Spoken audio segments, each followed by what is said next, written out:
ಈ ವಿಡಿಯೋ ಬಂದು part 2 of my birthday and the anniversary video. Actually cake ಯಾರು ಮಾಡಿದ್ದು ಗೆಸ್ ಮಾಡಿ ನೋಡೋಣ. ಸ್ವಲ್ಪ ರಿಫ್ರೆಶ್ ಆಗೋಣ ಅಂತೇಳಿ ಸ್ವಲ್ಪ ಕೇಕ್ ಕುಡಿಯೋಣ ಅಂತ. ನಮ್ಮ ಮನೆಯವ್ರ ಕೆಲಸ ಮುಗಿಸ್ಕೊಂಡು ಈಗ ಬಂದಿದ್ದಾರೆ. 6 o'clock ಆಗಿದೆ ಅನ್ಸುತ್ತೆ. 7 o'clock ಆಗ್ತಾ ಇದೆ. ಇವಾಗ ಸ್ವಲ್ಪ ದೇವಸ್ಥಾನಕ್ಕೆ ಹೋಗ್ಬಿಟ್ಟು ಹಂಗೆ ಏನಾದ್ರು ತಿನ್ಕೊಂಡ್ ಬರೋಣ ಅಂತ ಆಚೆಗೆ ಹೋಗ್ತಾ ಇದ್ದೀವಿ ನಾವು ನಮ್ಮ ಮಕ್ಕಳು. ಹೋಗ್ಬಿಟ್ಟು ಬರೋಣ, ದೇವಸ್ಥಾನಕ್ಕೆ ಹೋಗ್ಬಿಟ್ಟು ಬರ್ತೀವಿ. ನಡಿ ಹೋಗ್ಬಿಟ್ಟು ಬರೋಣ.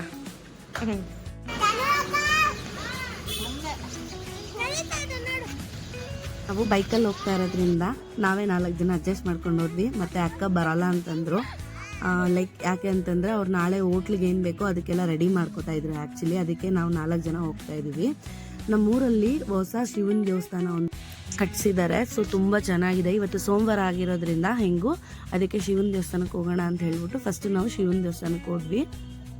ನಮ್ಮ ಮನೆಯವರು ಕೆಲ್ಸಕ್ಕೆ ಹೋಗಿರೋದ್ರಿಂದ ಬೆಳಿಗ್ಗೆನೆ ನಾವು ದೇವಸ್ಥಾನಕ್ಕೆ ಬರೋದಕ್ಕಾಗಿರಲಿಲ್ಲ. ಬಟ್ ಆದರೆ ದಟ್ಸ್ ಓಕೆ, ಕೆಲಸ ಇರೋದ್ರಿಂದ ಒಂದೊಂದ್ಸರಿ ಏನೂ ಮಾಡೋಕ್ಕಾಗೋದಿಲ್ಲ, ಅನ್ಎಕ್ಸ್ಪೆಕ್ಟೆಡ್ ಇದ್ದೇ ಇರುತ್ತಲ್ವ. ಸೊ ಅದಕ್ಕೆ ನಾವು ಸಾಯಂಕಾಲ ಪ್ಲ್ಯಾನ್ ಮಾಡ್ಕೊಂಡು ನಿಧಾನಕ್ಕೆ ಹೋಗ್ಬೋದು ಅಂತ. ಸ್ವಲ್ಪ ಸಾಯಂಕಾಲ ಹೋಗಿದ್ದೆ, ಚೆನ್ನಾಗಿತ್ತು ಅನಿಸ್ತು. ಏನು ರಶ್ ಏನೂ ಇರಲಿಲ್ಲ, ಚೆನ್ನಾಗಿ ಎಂಜಾಯ್ ಮಾಡಿದ್ವಿ ಆ್ಯಕ್ಚುಲಿ. ದೇವಸ್ಥಾನದಲ್ಲಿ ಸ್ವಲ್ಪ ಹೊತ್ತು ಕುತ್ಕೊಂಡು ಮಾತಾಡಿಕೊಂಡು ನಾವು ಕೂಡ ನಮ್ಮ ಒಳ್ಳೆ ಟೈಮ್ನ ದೇವಸ್ಥಾನದಲ್ಲಿ ಕಳೆದಿದ್ದು ನಂಗೆ ಸಖತ್ ಇಷ್ಟ ಆಯ್ತು ಆ್ಯಕ್ಚುಲಿ. ಪೂಜಾರಿ 2 ಹೂವು ಕೊಟ್ಬಿಟ್ಟು ನಮ್ಮ ಮಗಳ ಕೈಗೆ ಅದನ್ನು ನಮ್ಮ ಮನೆಯವ್ರಿಗೆ ಎಷ್ಟು ವೆರೈಟಿಯಾಗಿ ಮುಡಿಸಿದ್ದಾರೆ ನೋಡಿ. ಅವಳು ಅದನ್ನು ನೋಡಿ ಕಿವಿಗೆಲ್ಲ ಇಟ್ಕೊತಾ ಇದ್ದಾಳೆ. ದೇವ್ರ ದರ್ಶನ ಮಾಡಿಕೊಂಡು ಒಂದು ಒಳ್ಳೆ ಪಾಸಿಟಿವ್ ವೈಫ್ನ ತೊಗೊಂಡು ಒಂದಷ್ಟು ನೆಗೆಟಿವ್ ಪಿಕ್ಸ್ ಇದ್ದೇ ಇರುತ್ತಲ್ವ. ಸೊ ಅದನ್ನು ತೊಗೊಂಡು ನಾವು ನೆಕ್ಸ್ಟ್ ಸ್ಟಾರ್ಟ್ ಆಗಿದ್ದು ಊಟ ತಿನ್ನೋಣ ಅಂತ ಹೇಳಿ. ನಾನು ಮಧ್ಯಾಹ್ನ ಕೂಡ ಏನು ಅಷ್ಟೊಂದು ಊಟ ಮಾಡಿರಲಿಲ್ಲ. ನಮ್ಮ ಫ್ರೆಂಡ್ ಮನೇಲಿ ತಿಂದಿದ್ದು ಚಪಾತಿ ಮತ್ತು ಗಿಣ್ಣು ಅಷ್ಟೇ. ಸೊ ಅದಕ್ಕೆ ನನಗೆ ಫುಲ್ ಹೊಟ್ಟೆ ಹಸಿತಾಯಿತು. ನಮ್ಮ ಮನೆಯವ್ರಿಗೆ ಇಲ್ಲದೆ ಎಲ್ಲಾದರೂ ಒಂದು ಒಳ್ಳೆ ಕಡೆ ಹೋಟ್ಲಿಗೆ ಕರ್ಕೊಂಡು ಹೋಗಿ ಅಂತ. ನಮ್ಮೂರಲ್ಲಿರೋ ದೊಡ್ಡ ಹೋಟ್ಲ್ ಅಂದರೆ ಇದೊಂದೇ, ವಾಯುಪುತ್ರ ಬೈಪಾಸಲ್ಲಿರೋದು. ಸೊ ಅಲ್ಲಿಗೆ ಕರ್ಕೊಂಡು ಹೋದ್ರು. ನನಗೆ ಮಸಾಲೆ ದೋಸೆ ತಿನ್ನಬೇಕು ಅಂತ ಅನ್ನಿಸ್ತಾಯಿತ್ತು. ನಾನು ಮಸಾಲೆ ದೋಸೆ, ನನ್ನ ಮಗಳಿಗೆ ಗೋಬಿ ಮತ್ತು ನಮ್ಮ ವಿನೂತ ಬಂದು ಪಾವ್ ಭಾಜಿ, ನಮ್ಮ ಮನೆಯವ್ರು ಇಡ್ಲಿನ ತೊಗೊಂಡ್ರು.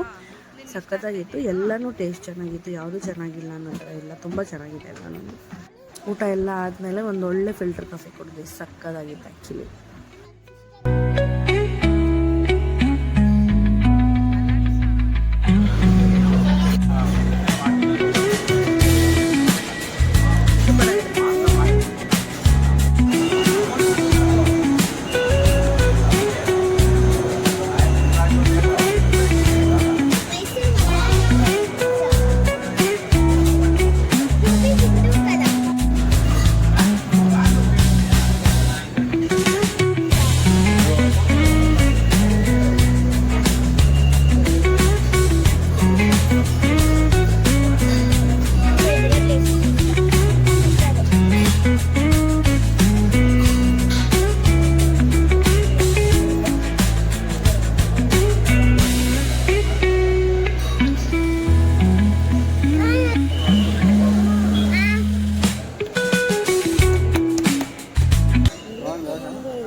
ನಮ್ಮೂರಲ್ಲಿ ಟ್ರಾಫಿಕ್ ಜಾಮು ತುಂಬ ರೇರು.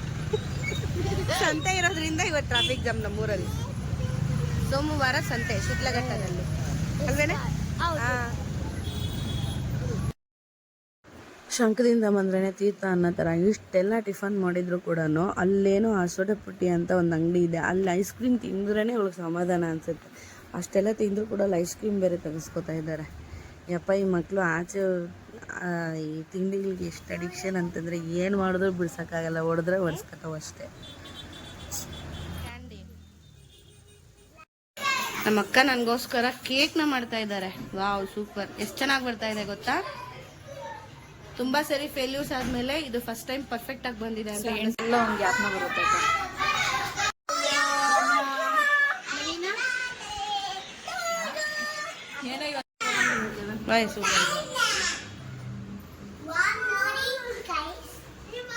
ನೋಡಿ ಗೈಸ್, ಯಾರು ಕೇಕ್ ಮಾಡಿರೋದು ನಮ್ಮಮ್ಮ ಮಾಡಿರೋ ಕೇಕ್, ಹೋಮ್ ಮೇಡ್ ಕೇಕು. ನಮ್ಮ ಪಿನ್ನಿ ಇವಾಗ ಕಟ್ ಮಾಡ್ತಾ ಇದ್ದಾರೆ. ಇವ್ರದ್ದು ಬರ್ತ್ಡೇ ಕೂಡ, ವೆಡ್ಡಿಂಗ್ ಆನಿವರ್ಸರಿ ಕೂಡ. To you, happy birthday to you, happy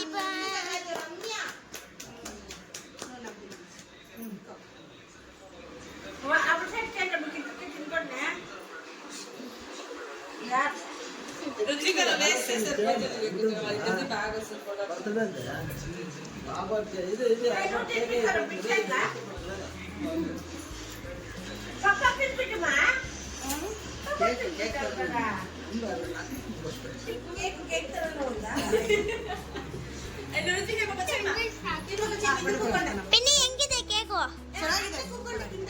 cake ಹೆಂಗಿದೆ ಬಾಬಿ?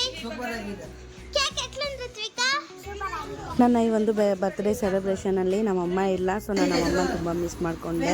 ನಮ್ಮ ತಂಗಿನೂ ಅಷ್ಟೇ, ಅವಳಿಗೆ ಹುಷಾರಿರಲಿಲ್ಲ ಆ್ಯಕ್ಚುಲಿ, ಅದಕ್ಕೆ ಇಲ್ಲ ಅಂದರೆ ಅವರೆಲ್ಲ ಇಲ್ಲೇ ಇರ್ತಾಯಿದ್ರು. ಯಾವಾಗೂ ನನ್ನ ಬರ್ತ್ಡೇ ದಿನ ನಾವೆಲ್ಲ ಎಲ್ಲರೂ ಆಚೆ ಹೋಗೋದು ಆ ಥರ ಎಲ್ಲ ಮಾಡ್ತಿದ್ವಿ. ಈ ಸರಿ ಮಿಸ್ ಆಗಿಬಿಟ್ರು ಅವರು. ನಮ್ಮಮ್ಮ ಆ್ಯಕ್ಚುಲಿ ನಾಳೆ ಬರ್ತಾರೆ, ಅವ್ರನ್ನೆಲ್ಲಾದರೂ ಕರ್ಕೊಂಡು ಹೋಗಬೇಕು. ಆ ಒಂದು ವ್ಲಾಗು ಕೂಡ ನಾನು ನಿಮಗೆ ಹಾಕ್ತೀನಿ ನೆಕ್ಸ್ಟ್ ಪಾರ್ಟ್ 3ಯಲ್ಲಿ ನೋಡಿ. ನನ್ನ ಈ ಒಂದು ದಿನಾನ ತುಂಬ ಸ್ಪೆಷಲ್ ಮಾಡಿರೋದಕ್ಕೆ ನಮ್ಮ ಕಾವಿನ್ಗೆ, ದಾಕ್ಷಾಯಣಿಗೆ, ನಮ್ಮ ಮನೆಯವ್ರಿಗೆ ಎಲ್ಲರಿಗೂ ನಾನು ಥ್ಯಾಂಕ್ಸ್ ಹೇಳೋದಕ್ಕೆ ಇಷ್ಟಪಡ್ತೀನಿ. ಏಕೆಂದರೆ ಇಲ್ಲಿ ಕೇಕ್ ಯಾರು ಮಾಡಿದ್ದಾರೆ ಅನ್ನೋದಕ್ಕಿಂತ ಅವ್ರು ಎಷ್ಟು ಎಫರ್ಟ್ಸ್ ಹಾಕಿ ನನಗೋಸ್ಕರ ಮಾಡಿದ್ದಾರೆ ಅನ್ನೋದು ತುಂಬ ಮುಖ್ಯ ಆಗುತ್ತೆ. ಸೊ ನಮ್ಮ ಕಾವಿನ್ಗೆ ನಾನು ತುಂಬ ಅಂದರೆ ತುಂಬ ಥ್ಯಾಂಕ್ಸ್ ಹೇಳ್ತೀನಿ, ನನ್ನ ಈ ಒಂದು ಡೇನ ಸ್ಪೆಷಲ್ ಮಾಡಿರೋದಕ್ಕೆ. ನೋಡಿ ನಮ್ಮ ಮೂವರೂ ಅಷ್ಟೇ, ಯಾವತ್ತೂ ನಾವು ಇಷ್ಟು ವರ್ಷಗಳಿಂದ ಯಾವತ್ತೂ ನಾವು ಕಿತ್ತಾಡಿರೋ ಅಂಥವ್ರಲ್ಲ. ನನ್ನ ಕೋ ಸಿಸ್ಟರ್ ಯಾವಾಗೂ ನನಗೆ ನನ್ನ ಬೆಸ್ಟ್ ಫ್ರೆಂಡ್ ಥರನೇ ಇದ್ದಾಳೆ. ಅದ್ರ ಗ್ಯಾಂಗ್ ನಮ್ಮಿಬ್ಬರು ಒಂದು ಗ್ಯಾಂಗ್ಗೆ ಸೇರ್ಕೊಂಡಿರೋದು ನಮ್ಮ ದಾಕ್ಷಾಯಣಿ, ನಮ್ಮ ಕಾವಿನ ತಮ್ಮನ ಹೆಂಡತಿ. ಸೊ ಅವಳು ಕೂಡ ಆ ಒಂದು ರಿಲೇಷನ್ಶಿಪ್ನ ಚೆನ್ನಾಗಿ ಮೇಂಟೈನ್ ಮಾಡ್ತಾ ಇದ್ದಾಳೆ ನಮ್ಮ ಜೊತೆ. ಈ ಒಂದು ರಿಲೇಷನ್ಶಿಪ್ ಲೈಫ್ ಟೈಮ್ ಇಲ್ಲಿ ಯಾವುದೇ ಕಣ್ಣು ಬೀಳ್ದಿರ ನಮ್ಮ ಈ ಒಂದು ಬಾಂಡಿಂಗ್ನ ದೇವ್ರು ಚೆನ್ನಾಗಿರಲಿ ಅಂತ ನಾನು ದೇವರಲ್ಲಿ ಬೇಡ್ಕೋತೀನಿ. ಮತ್ತು ಈ ಒಂದು ಡೇ ನನಗೆ ತುಂಬ ಅಂದರೆ ತುಂಬ ಸ್ಪೆಷಲ್ಲು. ಎಲ್ಲರಿಗೂ ಒಂದು ದಿನ ಇರುತ್ತೆ ಬರ್ತ್ಡೇ, ಯಾವುದಾದ್ರು ಒಂದು ಸ್ಪೆಷಲ್ಲು. ನನಗೆ ಒಂದೇ ದಿನ ಬರ್ತ್ಡೇ ಮತ್ತು ಆ್ಯನಿವರ್ಸರಿ ಎರಡೂ ಒಂದೇ ದಿನನೇ ಆ್ಯಕ್ಚುಲಿ. ನಮ್ಮ ಮನೆ ಪಕ್ಕ ನಮ್ಗೆ ಆಲ್ಮೋಸ್ಟ್ ಒಂದು 14 ಇಯರ್ಸಿಂದ ಸುಬ್ಬಮ್ಮ ಮತ್ತು ಅವ್ರ ಫ್ಯಾಮಿಲಿಯವರೆಲ್ಲ ತುಂಬ ಪರಿಚಯ.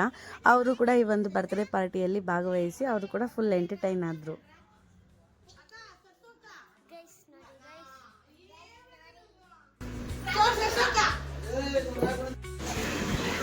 ಅಲ್ಲ ಇವಾಗ ರಮ್ಯ ಹಾಕಾಗೆ ಆ ಡ್ರೆಸ್ ಎಲ್ಲ ಚೆನ್ನಾಗಿದೆ. ಬಟರ್ಫ್ಲೈ ಇತ್ತು ಏಕೆಲ್ಲ ಹೋಗ್ತಾ ಇರ್ಲಿಲ್ಲ.